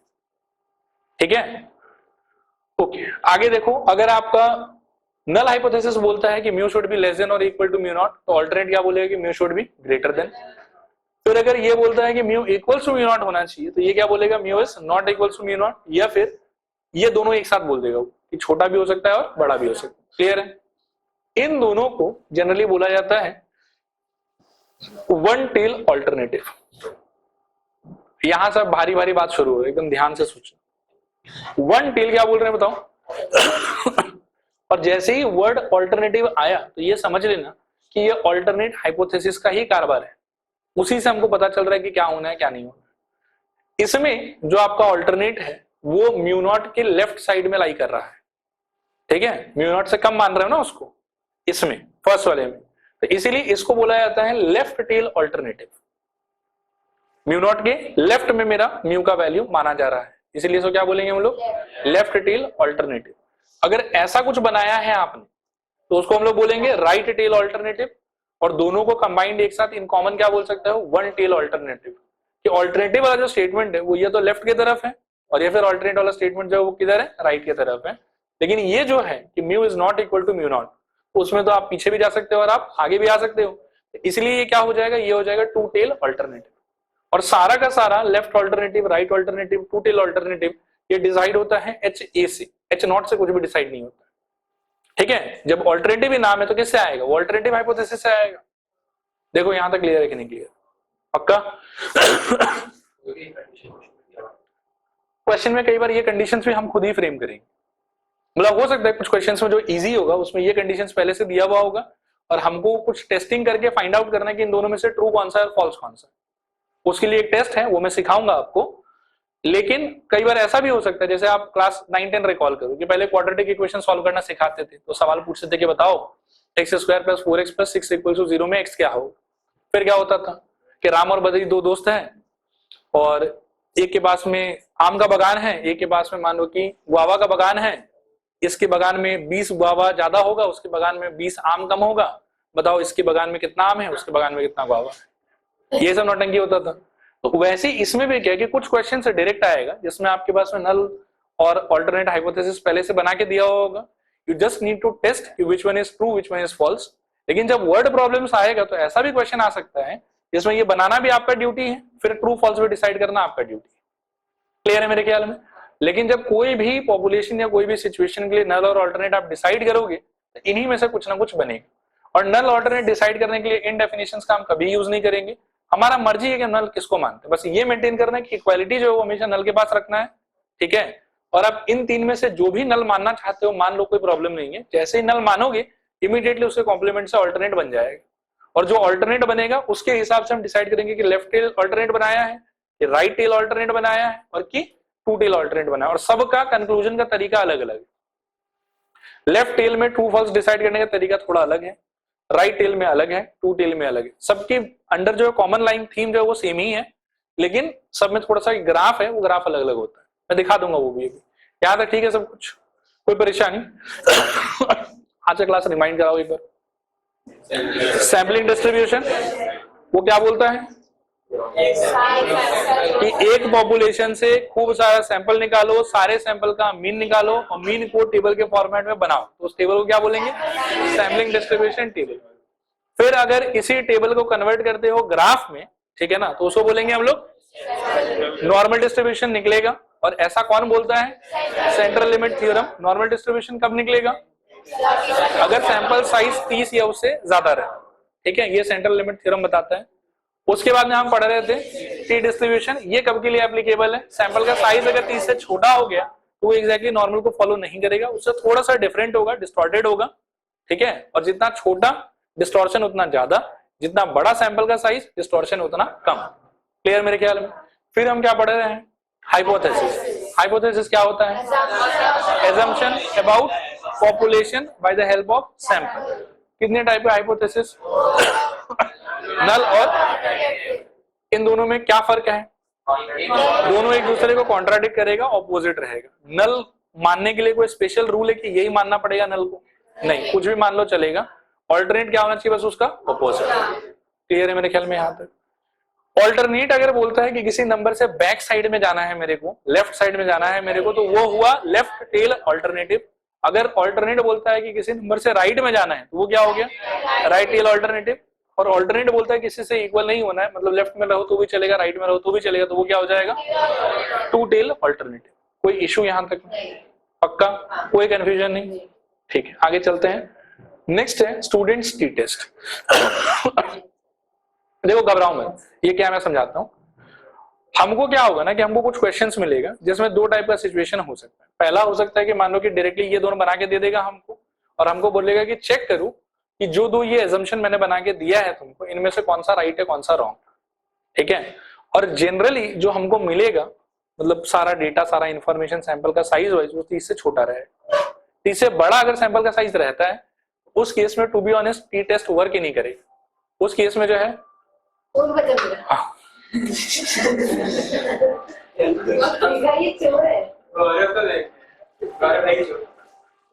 अब देखो जो भी है दे दो, फोन दे दो। हाँ थोड़ा थोड़ा फास्ट करो, बढ़े आगे बढ़े।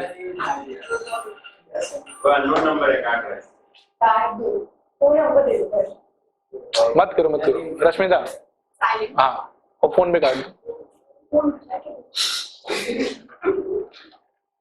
करें बात करें तो मैं ये कह रहा था, देखो कि जब कभी भी हमको क्वेश्चन मिलेगा उसके अंदर में इनिशियली आसान क्वेश्चंस में ऐसा हो कि ये सब कुछ बना के दिया हुआ रहेगा, हमको बस ये जज करना है कि कौन सा ट्रू है कौन सा फॉल्स है। जनरली जो सैंपल साइज हमको मिलेगा वो 30 से छोटा मिलेगा। हमको किसी क्वेश्चन में 30 से बड़ा भी मिलता है ना, तो भी we will deploy T test only.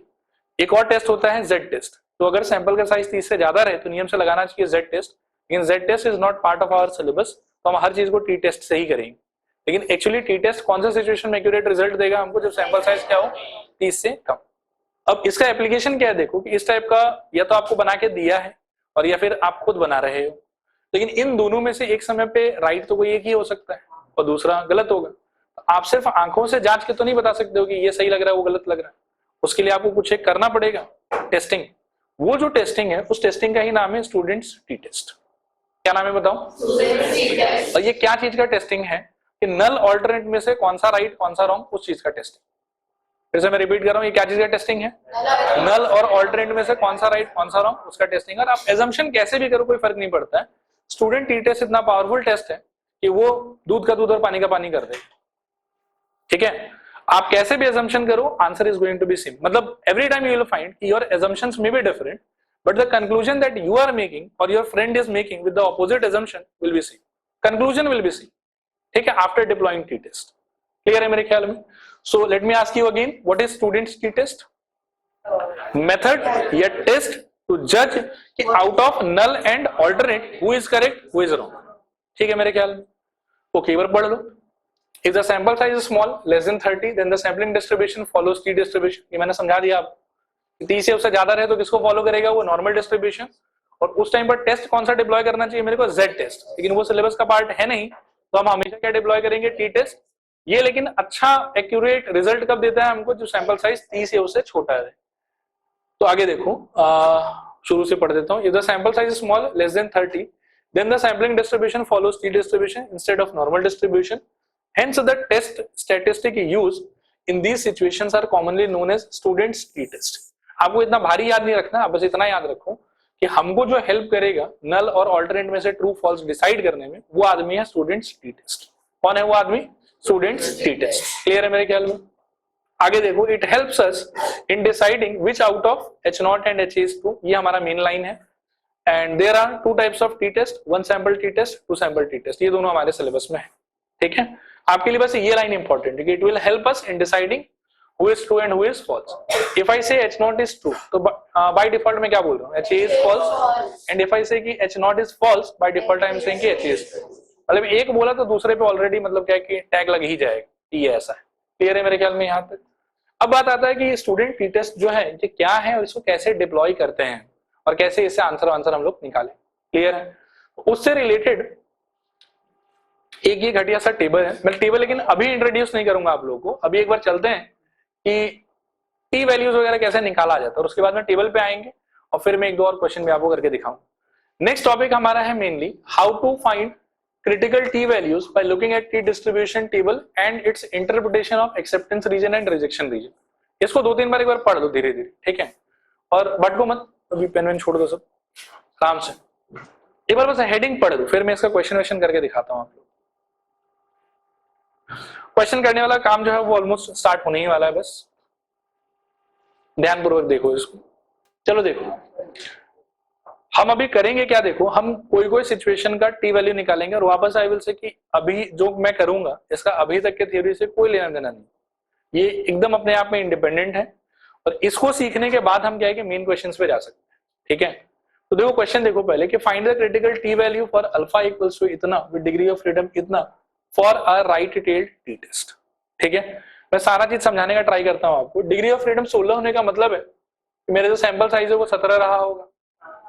ठीक है, फिर अल्फा इज इक्वल्स टू 0.05 होने का मतलब यह है कि मुझे अपने आंसर पे 5% का डाउट है।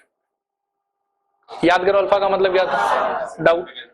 और 95% मैं श्योर हूं। आया बात समझ? क्लियर है मेरे ख्याल में? और इसका वैल्यू ढूंढने का ना एक तरीका है टेबल देखना। वो तरीका कुछ ये नहीं कि माथा लगाना, वो तरीका है टेबल देखना। ठीक है, अब इसको रिप्रेजेंट कैसे करते हैं पहले वो देख लो।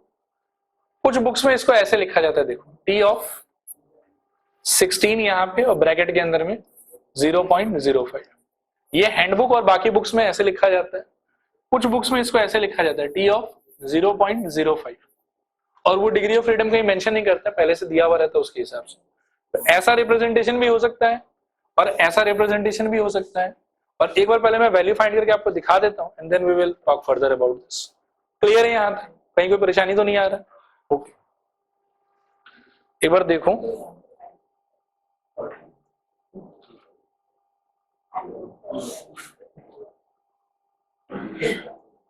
देखो यहां देखो एक बार, ये हो गया आपका वो हैंडबुक वाला चीज। हाँ, हैंडबुक एक किताब है जो सीबीएसई ने बहुत पहले एक बार लॉन्च किया था और उस किताब में बहुत बड़ा करके हाईलाइट करके लिखा हुआ था कि don't take this as textbook, this is just for reference purpose. अच्छा देखो यहाँ पे बता रहा हूं, ठीक है?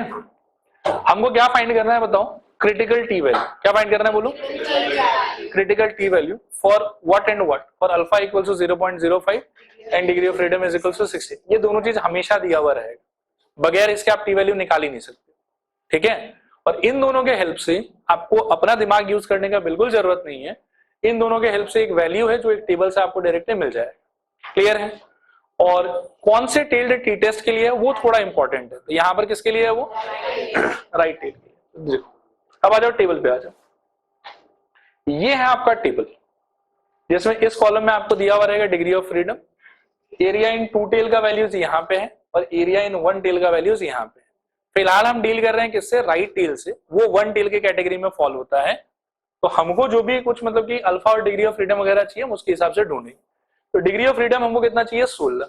तो मेरे ख्याल में अब देखना ध्यान से। हाँ, अब देखो यहाँ पे ये हो गया 16, ये चाहिए मेरे को। और मेरे को वन टेल में अल्फा कितना चाहिए? 0.05, तो 1 टेल में मेरे को ये वाला चाहिए। तो इसका अपन फॉलो करेंगे मेरे ख्याल में ऐसे, और इसका फॉलो करेंगे ऐसे। सही कह रहा हूं शायद? ये वैल्यू निकल के आ जाएगा। आया बात समझ? कितना निकल के आ रहा है बोलो? 1.746। क्लियर के डाउट? थोड़ा क्लियर के पूरा क्लियर? पक्का क्लियर? बोलो sure? Okay, now let me interpret this कि ये क्या आया। ठीक है, वो बहुत इंपॉर्टेंट, उससे फिर आपका आगे का क्वेश्चन सॉल्व होगा। ठीक है ना? ये वाला एक बार और देख लो क्या है ये 1.746। ओके, नाउ लुक, इसका इंटरप्रिटेशन क्या होगा? इसका इंटरप्रिटेशन होगा कि जिस किसी भी पॉपुलेशन या सैंपल एम्पल से ये निकल के आया है, देखो ध्यान से देखो, यहाँ पे टी डिस्ट्रीब्यूशन जो है वो ऑलमोस्ट किसको फॉलो करने वाला है बताओ? नॉर्मल डिस्ट्रीब्यूशन को। और यहां से ना मेरा इसका आंसर कितना है बताओ एक बार फिर से? 1.746। Very good, 1.746। ठीक है, और इसका यूज क्या है कि इस नॉर्मल डिस्ट्रीब्यूशन में सिंस ये राइट टेल का सिचुएशन है, तो राइट साइड में ना ये जो है इसमें आप समझो कि टी प्लॉटेड रहता है। इसमें एक्स एक्सिस है ना, इस पर टी वैल्यूज प्लॉटेड रहता है, और 1.746 कहीं यहां पर आएगा। T is equals to 1.746। ठीक है, और राइट टेल्ड मतलब सिचुएशन में वो वहां लोकेटेड होगा उस साइड। ठीक है, और उसके उस तरफ आप इस रीजन को ऐसे शेड कर सकते। क्या कर सकते हो बताओ? मेरे ख्याल में ये समझ में आ रहा है। अब क्या है देखो, ये जो पूरा का पूरा रीजन है ये दो पार्ट में बट गया, एक वो शेडेड वाला और एक वो नॉन शेडेड वाला। राइट है तो शेडिंग राइट साइड में कर, लेफ्ट होता तो शेडिंग हम लेफ्ट साइड में करते, और टू टेल होता तो हम आधा शेडिंग इधर करते आधा शेडिंग उधर करते। जो शेडेड रीजन है उसको बोला जाता है रिजेक्शन रीजन। क्या बोलते हैं बताओ? और इसको हम बोलते हैं एक्सेप्टेंस रीजन। क्या बोलते हैं बताओ? Acceptance region. अब आगे चल के क्या होगा कि मेरे पास में एक तो फॉर्मूला होगा, टी टेस्ट का फॉर्मूला। किसका फॉर्मूला बताओ? टी टेस्ट का फॉर्मूला। और उस फॉर्मूला में जितना भी पार्ट होगा ना, सबका वैल्यू आपको क्वेश्चन में ही दिया हुआ रहेगा। अब आपको करना क्या है कि वो टी टेस्ट का वैल्यू निकालना है, और निकालने के बाद में अगर राइट टेल का सिचुएशन है तो एक हो गया ये क्रिटिकल वैल्यू जो आप टेबल से निकाले, और एक होगा कैलकुलेटेड वैल्यू जो आप उस फॉर्मूला से निकालो। और फॉर्मूला का जो वैल्यू है वो ये तो शेडेड पार्ट में आएगा, मतलब वैल्यू तो कुछ ना कुछ आएगा ना, और ये तो फिक्स है टेबल से जो आ रहा है। अब फॉर्मूला से आया हुआ जो वैल्यू है that might go in the shaded region, that may come in the non shaded region. अगर वो शेडेड रीजन में चला गया तो वो कहां चला गया? रिजेक्शन रीजन में। और रिजेक्ट हमेशा कौन होगा? H0। कौन रिजेक्ट होगा? H0। तो मतलब उस फॉर्मूला वाला वैल्यू यदि ये शेडेड रीजन में चला गया तो मैं बोलूंगा भाई देखो H0 फॉल्स है, HA ट्रू है। ठीक है, और अगर फॉर्मूला वाला वैल्यू इस रीजन में आ गया, एक्सेप्टेंस रीजन में आ गया, तो मैं बोलूंगा कि H0 ट्रू है और HA फॉल्स। बोलो ये कितना समझ में आया आप लोग? थोड़ा पूरा छोटा रिपीट एक बार फिर रिपीट करता हूं। देखो टी वैल्यू चाहिए आपको कहां से? टेबल से। टेबल से निकला हुआ जो वैल्यू होगा उसको हमेशा हम बोलेंगे क्रिटिकल वैल्यू। क्या बोलेंगे बताओ? Critical T value. अगर आप राइट टेल का बात कर रहे हो तो क्रिटिकल वैल्यू का राइट साइड शेड होगा। अगर लेफ्ट टेल का बात करोगे तो क्रिटिकल वैल्यू का लेफ्ट साइड शेड होगा। अगर टू टेल का बात करोगे तो क्रिटिकल वैल्यू का आधा उधर शेड होगा और आधा इधर शेड होगा। उसका भी क्वेश्चन है, मैं दिखा दूंगा आपको। शेड जिधर किया ना वो शेडिंग वाला पार्ट होता है रिजेक्शन रीजन। क्या होता है वो? Rejection region. और नॉन शेडिंग वाला पार्ट होता है एक्सेप्टेंस रीजन। आगे चल के इसी के अंदर में देखो आप, मैं वो फॉर्मूला भी दिखा देता हूं। ये है वो फॉर्मूला। इस फॉर्मूले से हम टी वैल्यू निकालेंगे। ये होगा कैलकुलेटेड टी वैल्यू। क्या होगा ये? Calculated T value. और टेबल से जो मिलेगा वो होगा क्या? Critical T value. क्या होगा वो? Critical T value. Critical T value को प्लॉट करने के बाद में आपके पास में होगा रिजेक्शन रीजन, आपके पास में होगा एक्सेप्टेंस रीजन।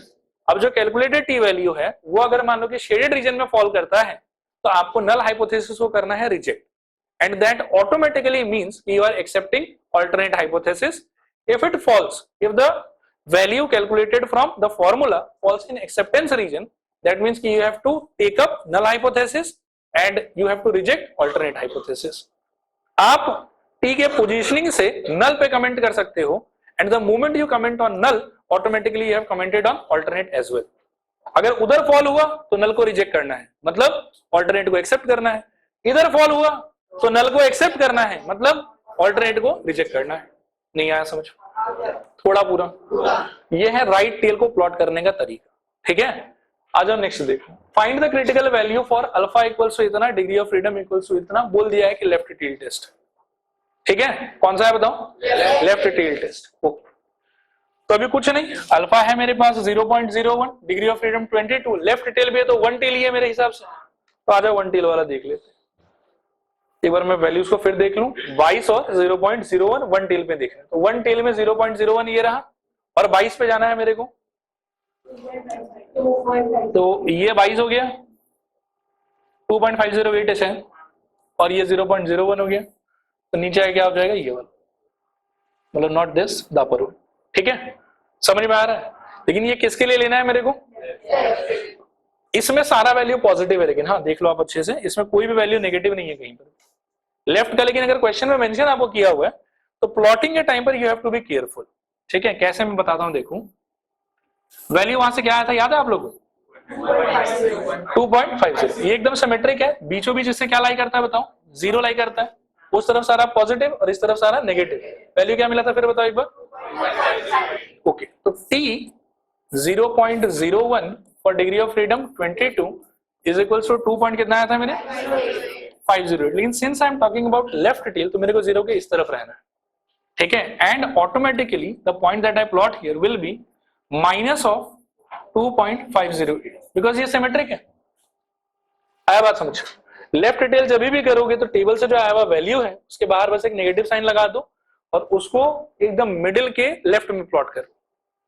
ठीक है, जैसे इसमें जो वैल्यू आया था वो सीधा किधर प्लॉट हुआ? राइट में प्लॉट हुआ। लेकिन लेफ्ट टेल के लिए किधर प्लॉट होगा? लेफ्ट में प्लॉट होगा। और शेडिंग फर्दर और लेफ्ट में करोगे आप, मतलब जहां वो प्लॉट हुआ है उसके और लेफ्ट में शेड कर दो उसको। फिर से शेडेड एरिया जो है वो हो जाएगा आपका रिजेक्शन रीजन और ये हो जाएगा आपका एक्सेप्टेंस रीजन। और इसमें भी रूल वही है कि आप अब फॉर्मूला से जो है वो टी वैल्यू निकालो। टी वैल्यू अगर एक्सेप्टेंस रीजन में फॉल करा तो आपको H0 को एक्सेप्ट करना है, HA को रिजेक्ट करना है। अगर T value calculated from the table, not from the table, from the formula, अगर वो शेडेड रीजन में फॉल करता है that means you are supposed to reject H0 accept HA। देखो क्लियर है कि नहीं क्लियर? ठीक है, कंफ्यूजन कोई? नहीं, फिर देखो वो सब बात नहीं, जितना काम का है अपन उतने पे ही रुके, वो जरूरी है, नहीं तो फिर 5 मार्क के लिए समझ रहे हो, मतलब खून चूसा जाएगा मेरा भी और आप लोग का भी। दो वैल्यू निकालेंगे हम। टेबल से निकला हुआ जो वैल्यू है भूमि, टेबल से जो निकला हुआ वैल्यू है उसको हम लोग बोलेंगे क्रिटिकल वैल्यू, और फॉर्मूला से निकला हुआ जो वैल्यू है उसको हम लोग बोलेंगे कैलकुलेटेड वैल्यू। टेबल से निकला हुआ वैल्यू कभी चेंज नहीं है, वो फिक्स है हर सिचुएशंस के लिए, और उसमें आपको राइट टेल चाहिए कि लेफ्ट टेल चाहिए उसके हिसाब से आपको देखना पड़ेगा। ठीक है, जैसे इसके अंदर में आपको मान लो कि राइट टेल चाहिए था, दर्शन आप भी भटक रहे हो बहुत ज्यादा, समझ रहे हो? मतलब एक तो पीछे क्यों बैठते हो, दिखता है पीछे से पूरा, आगे बैठना चाहिए। खैर चलो देखो देखो ध्यान से देखो, फिर से बोल रहा हूं आपको, ये और ये अल्फा और डिग्री ऑफ फ्रीडम इस दो के हेल्प से टेबल से तो वैल्यू मिल ही जाएगा। राइट टेल वाला अगर है तो आया हुआ वैल्यू राइट साइड में प्लॉट हो, और लेफ्ट टेल वाला अगर है तो जो भी वैल्यू टेबल से मिला वो तो पॉजिटिव में मिलेगा आपको, उसमें नेगेटिव आप लगाओ और उसको प्लॉट करो लेफ्ट में। क्यों? क्योंकि you are dealing with left tail test. ठीक है, और लेफ्ट टेल टेस्ट जब है तो लेफ्ट में शेड होगा, और जब राइट टेल टेस्ट है तो राइट में शेड होगा। क्रिटिकल वैल्यू आपको पता ही है। अब आपको क्या करना है कि इस सिचुएशन में चाहे उस सिचुएशन में एक तो फॉर्मूला है, उस फॉर्मूला से एक और टी वैल्यू मिलेगा आपको, वो टी वैल्यू को देखना है कि वो कहां फॉल हो रहा है। If you are dealing with right and वो इस सिचुएशन में फिर आपको कंपेयर करना है, वो अगर इस शेडेड में फॉल हो रहा है तो H0 को रिजेक्ट, HA को एक्सेप्ट, इसमें फॉल हो रहा है तो H0 को एक्सेप्ट, HA को रिजेक्ट। सिमिलरली लेफ्ट टेल में भी ये तो पहले रेडी हो जाएगा आपका। ठीक है, उसके बाद में वहां से आंसर आएगा आपके पास में। अब उस आंसर को फिर से आप चेक करोगे कहां फॉल हो रहा है, शेडेड में कि नॉन शेडेड में। नॉन शेडेड में अगर फॉल हो रहा है calculated T value from the formula तो आपको H0 को एक्सेप्ट करना है क्योंकि वो एक्सेप्टेंस रीजन है आपका, और शेडेड में फॉल हो रहा है तो रिजेक्ट करना है किसको? H0 को, और ऑटोमेटिकली बाय डिफॉल्ट कौन एक्सेप्ट हो जाएगा? HA एक्सेप्ट हो जाएगा। क्लियर है मेरे ख्याल में? अब लास्ट बचता है कि टू टेल्ड के लिए टी वैल्यू कैसे कैलकुलेट करते हैं। यहाँ क्लास को रोक देंगे आज, ठीक है, बस इसको अच्छे से देख लो। यहां तक में अगर कोई कंफ्यूजन है तो पूछो। पक्का? राइट टेल हो चाहे लेफ्ट टेल हो, टेबल से वैल्यू कैसा मिलेगा? हमेशा पॉजिटिव। ठीक है, राइट टेल में पॉजिटिव जो मिला है वही एक्चुअली क्रिटिकल वैल्यू, उसको टी को लोकेट कर लो और राइट वाले पार्ट को शेड कर दो, वो क्या हो जाएगा? रिजेक्शन रीजन, और लेफ्ट वाला पार्ट क्या हो जाएगा? Acceptance reason. लेफ्ट टेल में क्या होगा? टेबल से तो पॉजिटिव मिलेगा, खुद जबरदस्ती उसमें नेगेटिव लगा दो, और नेगेटिव लगा के कहां प्लॉट कर लो? उसको लेफ्ट में। उस लाइन के और लेफ्ट में जो है वो क्या हो जाएगा? आपका रिजेक्शन रीजन, और उसके राइट में जो वो क्या हो जाएगा? आपका एक्सेप्टेंस रीजन। टेबल से तो ये वैल्यू मिला, अब फॉर्मूला से एक वैल्यू मिलेगा, और फॉर्मूला से मिलने वाला वैल्यू यदि एक्सेप्टेंस में फॉल किया तो एच नॉट को एक्सेप्ट, एच ए को रिजेक्ट।